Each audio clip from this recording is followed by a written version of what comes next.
ደቡብ አፍሪካ የሚገኙ ኢትዮጵያዊ ዜግነት ያላቸው ወንዶችና ሴቶች በዚህ ሰዓት ላይ ከባድ የሆነ ወከባ በደቡብ አፍሪካ ዜጎች እየተፈጸመባቸው እንደሆነ እየሰማን ነው የምንገኘው። ሰዎች እየሞቱ ነው፣ እየተገደሉ ነው። ሌሎች ደግሞ ከቤቶቻቸው እንዳይወጡ በፍርሃት ተይዞ ነው የሚገኙት።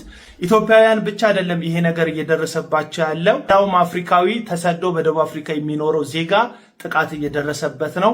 ነገር ግን የሌሎቹ ዜጎች ኤምባሲያቸውም ሆነ የሀገራቸው መንግስት ከደቡብ አፍሪካ መንግስት ጋር በመነጋገር ድምጽ እየሆነላቸው የሚገኝ ሲሆን እኚህ ትውልደ ኢትዮጵያዊ የሆኑ ዜጎቻችን ግን በደቡብ አፍሪካ ምንም እየተገደሉ ወከባ እየተፈጸመባቸው ግፍ እየደረሰባቸው ቢሆንም ድምጽ የሚሆንላቸው አካል አጥተዋል። ስለዚህ ይህንን ድምጽ የምትሰሙ የመንግስት ባለስልጣን ካላችሁ ኢትዮጵያን በመወከል በደቡብ አፍሪካ የሚገኘው የኢትዮጵያ ኤምባሲ ድምጽ እንዲሆናቸው የመንግስትን ባለስልጣኖች በዚህ ጉዳይ ላይ ለደቡብ አፍሪካ መንግስት የሚቻላችሁን ያክል ዲፕሎማሲያዊ ግንኙነት አድርጋችሁ የእነዚህ ኢትዮጵያውያንን ህይወት እንድትታደጉ በዚህ ቪዲዮ ጥሬን አቀርባለሁ። ምንም እንኳን እነዚህ ትውልደ ኢትዮጵያውያን የሆኑ ዜጎቻችን በደቡብ አፍሪካ ተሰደው ቢኖሩ ሰርተውና ለፍተው ያገኙትን ጥሪት ግን ለተወለዱበት ለከተሞቻቸው እንዲሁም ለሀገራቸው ልማት እንደሚያውሉት ሁላችንም እናውቃለን። የደቡብ አፍሪካ ዜጎች በሀገራቸው ላይ በትጋት መስራት የማይችሉ ዳተኞች ሆነው ሳለ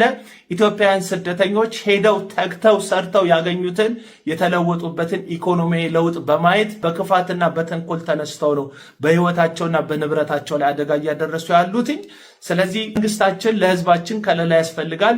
ፍትህ በደቡብ አፍሪካ ግፍ እየደረሰባቸው ላሉ ኢትዮጵያውያን እንላለን። ቪዲዮ ኮፒ ሊንክ፣ ሼር፣ ሪፖስት በማድረግ ኢትዮጵያ ውስጥ ለሚገኙ የመንግስት ባለስልጣን እንዲደርስ በማድረግ ድምጻችን በመንግስት ባለስልጣኑ በኩል እንዲደርስልን ማድረግ እንችላለን። ሼር፣ ኮፒ ሊንክ፣ ሪፖስት እናድርገው። ሰላሙን